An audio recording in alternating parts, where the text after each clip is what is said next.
Bahwa satu, kenali pasarmu. Kedua, bangun tim manajemenmu. Dan yang ketiga adalah bagaimana membangun struktur keuangan. Saya mengalami sendiri usaha jatuh bangun berkali-kali.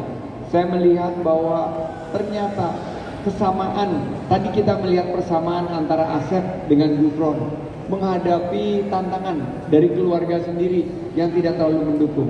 Tapi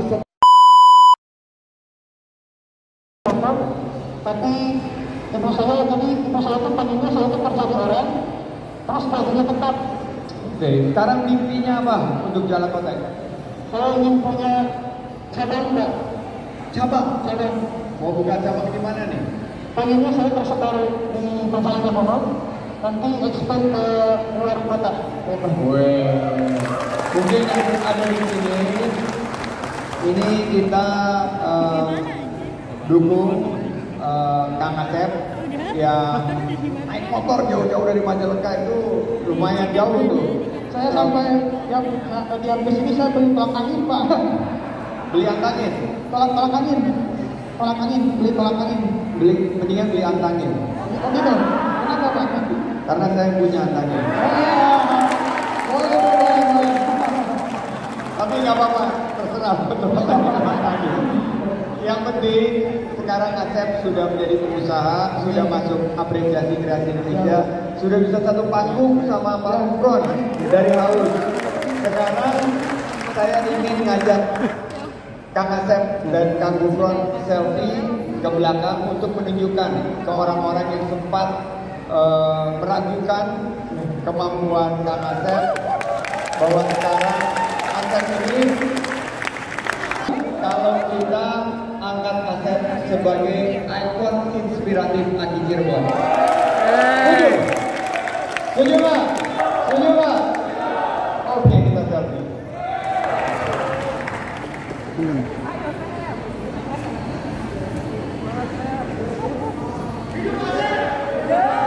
Hidup Asep! Oke, sekarang video. Asep, ada yang mau disampaikan nggak nih ke teman-teman Aki seluruh Indonesia? Tetap semangat, jai impian. Raih mimpiku. Ada yang pesan buat Aki Indonesia, Pak Gufron? Buat teman-teman usaha, ya, semangat terus, pantang menyerah, coba lagi.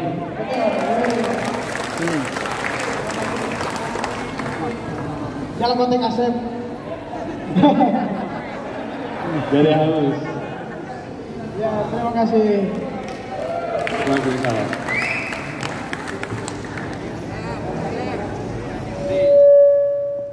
Oke, sekarang kita udah dengar Asep, kita udah dengar Kang Gufron. Sekarang ada kesempatan untuk 3 penanya untuk mengajukan pertanyaan. Silakan MC memilih. Silakan boleh yang mungkin berkerudung atau yang oh sudah. Oh Bapak dulu, oke. Silakan. Assalamualaikum warahmatullahi wabarakatuh. Waalaikumsalam. Perkenalkan, nama saya Denny. Usaha saya adalah Bandeng Sehati. Yang tadi, Iya. Bandeng Sehati. Ini ada nih Bandeng Sehatinya di sini. Iya. Ada yang lagi masak air ya? Siapa yang masak air ini? Oke, lanjut, Kang Denny. Ya, jadi tadi kan dijelaskan bahwa untuk memulai itu dimulai dengan market, tim, dan funding. Nah, kalau kita UMKM ini banyaknya mulainya dari produk dulu. Nah, ini kan udah berjalan nih. Gimana caranya untuk, kalau tadi kan market dulu, tetapi kita ini mulainya dari produk dulu. Langkah apa yang harus dilakukan agar bisnisnya ini bisa lebih berkembang lagi, seperti itu. Terima kasih. Baik, pertanyaannya, ini produknya udah jadi dulu. Sekarang bagaimana nih next step-nya buat Bandeng Sehati? Karena ini produknya udah jadi, dia nggak punya informasi tentang market, dia nggak punya kemampuan untuk membangun tim. Nah, roadmap-nya gimana nih untuk teman kita Bandeng Sehati? Silakan, Kang Gufron. Menurut saya sih tergantung purpose-nya dulu, Pak, gitu ya. Jadi kebetulan kalau purpose orang beda-beda ya, Pak ya. Kalau saya tuh waktu itu Purpose itu adalah tujuan, tujuan. niat. Iya. Kan semua usaha dimulai dengan niat. Ini pertanyaan. Balik lagi ke niat. Silakan. Jadi waktu itu kenapa saya terjun ke wirausaha? Karena waktu itu dari kesedihan saya sih. Dari kesedihan saya, teman-teman saya waktu dulu kuliah begitu lulus, pikirannya pengen jadi pegawai perusahaan asing, gitu ya. Terus saya pengen punya purpose, kenapa nggak kita bikin aja perusahaan yang bisa compete sama perusahaan asing itu? Jadi kalau bisa jadi national champion atau bahkan bisa jadi bisa bersaing di level internasional. Jadi waktu itu emang saya purpose-nya bikin segede-gedenya, artinya nyari produk atau service yang marketnya besar. Jadi sebenarnya nggak salah sih artinya dengan produk Bapak gitu ya. Tapi tergantung purpose-nya, tujuan Bapak sampai semana gitu ya. Karena kan kebahagiaan atau tujuan hidup orang beda-beda. Nah itu sekali lagi itu tergantung itunya dulu gitu ya. Menurut saya sih seperti itu Pak. Jadi karena ya saya melihatnya gini, pas di perjalanan market ikan ini kan kalau dibandingkan ayam terutama itu jauh banget tuh marketnya. Nah dalam perjalanannya ini apakah market yang kecil ini bisa digarap dengan baik gitu, maksudnya dengan untuk pengembangan muta yang lebih jauh gitu, seperti itu. Nah, kalau menurut saya bisa, tapi butuh kesabaran. Orang lain tuh baru ngerti, oh ini maksud front gitu. Jadi emang butuh kesabaran karena kita pun nggak bisa memaksakan kemauan kita kepada orang lain, memaksakan supaya kita dimengerti. Jadi mungkin kita sabar, jalanin aja apa aja, jangan ditentang, jangan lawan, tapi kita terus berjuang, buktikan gitu kan. Nah, itu kan yang tadi saya bilang mungkin lebih teknik ya, tapi benar kata Mas Sandi, ada faktor spiritual yang menurut saya yang mungkin namanya rezeki langit ya. Tadi Mas Sandi benar, begitu saya nikah itu kebuka pintu rezeki, anak lahir kebuka pintu rezeki. Dan yang mungkin waktu itu saya lagi insap-insapnya Mas gitu kan, lagi insap-insapnya dengerin ceramahnya Yusuf Mansur waktu itu tentang sedekah gitu. Jadi ya boleh bilang kalau saya punya uang 100.000, 50.000 ke masjid, 50.000 buat makan kayak gitu. Dan itu percaya atau nggak percaya itu seakan-akan sama Allah dimudahkan gitu kan. Makanya tahu-tahu saya bisa bikin rendang, tahu-tahu saya bikin donat, sampai haus dalam waktu 4 tahun sekarang kita punya 200 cabang, ada venture capital, tahun depan mau IPO. Ini menurut saya sih. Terima kasih. Beri tepuk tangan dan terima kasih yang sangat-sangat meriah untuk Mas Gufron. Dan saya ingin titip pesan kepada para peserta AKI tadi yang disampaikan oleh Mas Gufron, bahwa satu, kenali pasarmu, kedua, bangun tim manajemenmu, dan yang ketiga adalah bagaimana membangun struktur keuangan. Saya mengalami sendiri usaha jatuh bangun berkali-kali. Saya melihat bahwa ternyata kesamaan, tadi kita melihat persamaan antara Asep dengan Gufron menghadapi tantangan dari keluarga sendiri yang tidak terlalu mendukung. Tapi setelah kita mampu untuk jatuh bangun lagi dan pantang mundur, sekarang hasilnya kita bisa sampaikan kepada yang dulu pernah meragukan kita. Dan ini yang ingin saya berikan pesan, sukses selalu dan semangat semuanya. Saya terinspirasi dan saya harapkan kalian semua juga terinspirasi. Terima kasih, apresiasi Kreasi Indonesia, dan saya kembalikan kepada MC kita. Baik, terima kasih Bapak Sandiaga Uno. Kreasi City Mall Cirebon, semangat bulan lagi untuk API 2002 Cirebon. Baik, selesai sudah bicara apresiasi sesi 2. Terima kasih untuk Mas Menteri Sandiaga Uno dan Mas Gufron Syarif. Saya Judith Austin pamit undur diri. Terima kasih. Wassalamualaikum warahmatullahi wabarakatuh.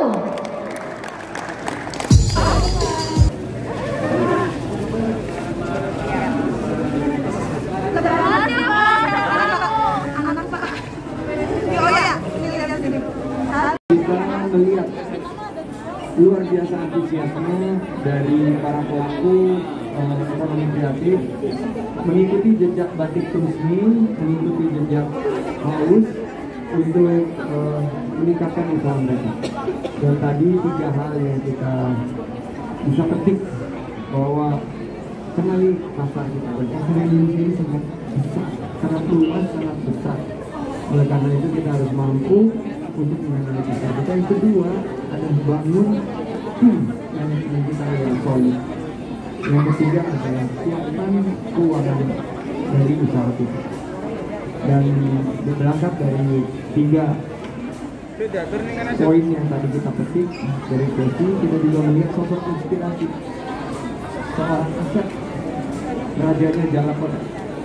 Jadi ini jajanan ala kota Majalengka yang ternyata menginspirasi. Tiap hari dia kesini naik sepeda motor dan dia melawan orang-orang yang meragukan di sekitarnya untuk terus berusaha, dan sekarang dia bisa menunjukkan hasilnya, dan mudah-mudahan dia menjadi ikon inspirasi dari Aki Cirebon. Saya ucapkan terima kasih. Silakan rekan-rekan media jika ada pertanyaan atau teman-teman ada tambahan. Silakan.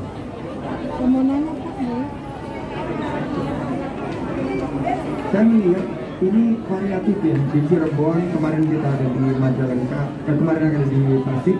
Ini menunjukkan bahwa variasi daripada produk UMKM kita ini sangat luas, dan kalau kita lihat yang membuat saya semakin optimis adalah mereka mampu mengatasi tantangan yang dihasilkan oleh pandemi. Mereka membentuk suatu tatanan ekonomi baru dan mereka sudah membuka lapangan kerja. Seperti Mbak Sally ini kan sudah 1.200 lapangan kerja yang dikelola di bawah Batik Terus Bego. Saya harapkan ini juga menjadi motivasi bagi rekan-rekan peserta apresiasi kreasi Indonesia ini untuk mengembangkan usaha. Iya, tadi sudah kita langsung berikan kesempatan untuk melakukan pemasaran melalui digitalisasi. Semua produknya sudah saya kunjungi dan kita mengambil gambar. Ada beberapa selebgram, salah satunya Mbak Sally. Kita juga nanti akan mengajak beberapa konten-konten kreator di bawah binaan Kemenparekraf untuk bisa berkolaborasi dengan para peserta apresiasi kreasi Indonesia. Target dan goals ke depan? Target, terima kasih. Gimana tadi? Nasi jawab lagi kan? Tadi sama Pak Kabin. Goals ke depannya kita ingin dari 35 ini bisa naik kelas dari usaha kecil menengah menjadi usaha menengah dan usaha besar, dan mereka bisa menyasar ke pasar-pasar. Saya berharap target 21 miliar dolar yang sudah kita lampaui tahun lalu sebagai ekspor bisa kita tingkatkan menjadi 30 miliar dolar, dan suatu saat usaha ekonomi kreatif bisa menyumbangkan 50 miliar dolar. Dengan pola kita melakukan pembinaan secara holistik seperti apresiasi kreatif Indonesia, mulai dari bootcamp sampai kepada pembiayaannya, saya yakin ini bisa kita capai. Ini Pak mau nanya Pak, bagaimana caranya kita mau jadi binaan Parekraf itu tuh Pak? Banyak sekali rekan-rekan di sini, silakan berhubungan sama teman-teman dari Kemenparekraf, ada Pak Nil dan timnya. Banyak teman-teman yang belum terjaring dari Aki, mungkin nanti pada kesempatan berikutnya bisa kita ajak dalam konsep bisa berfasilitasi juga dengan G-Craft. Iya Pak, kebetulan saya alhamdulillah nih Pak, saya tuh ini. Saya dari Kompas TV, Covid sudah dilonggarkan, namun beberapa hari terakhir mulai minta perhatian dari Menteri Pariwisata untuk memberikan bahwa ekonomi tetap jalan, tapi tetap kita bisa mengantisipasi itu. Pertama-tama kita harus tetap waspada, dan kita harus tingkatkan kewaspadaan kita. Kita patuhi aturan dari belum selesai bertanya. Oh, belum selesai. Iya tadi baru setengah kan ya. Kita berharap kenaikan Belum semuanya. kasus yang dipicu oleh BA4 ini tidak akan menghambat momentum kebangkitan ekonomi kita, karena kita dalam proses untuk mencetak 1,1 juta lapangan kerja baru. Jadi ini yang harus menjadi target kita untuk menambah penghasilan, karena kerjaan ekonomi sangat berat, terutama di dari tadi tuh masyarakat kelas menengah. Apresiasi kreasi Indonesia ini Aki, salah kata kabupaten dan kota kreatif. Terima kasih. Wassalamualaikum. Saya Bang, maaf, pertanyaan dari Pak, saya mau minta itu kan gimana? Itunya jangan pulang gitu. Makanya harus hubungi Bapak. Nanti habis selesai ini Bang ketemu lagi.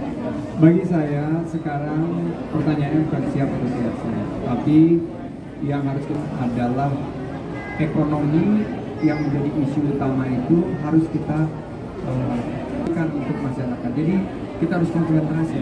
Tadi saya sama Pak Kadi sudah bicara, ini di bawah tadi ketemu sama tahu gejrot ya Pak ya, cabai pada naik.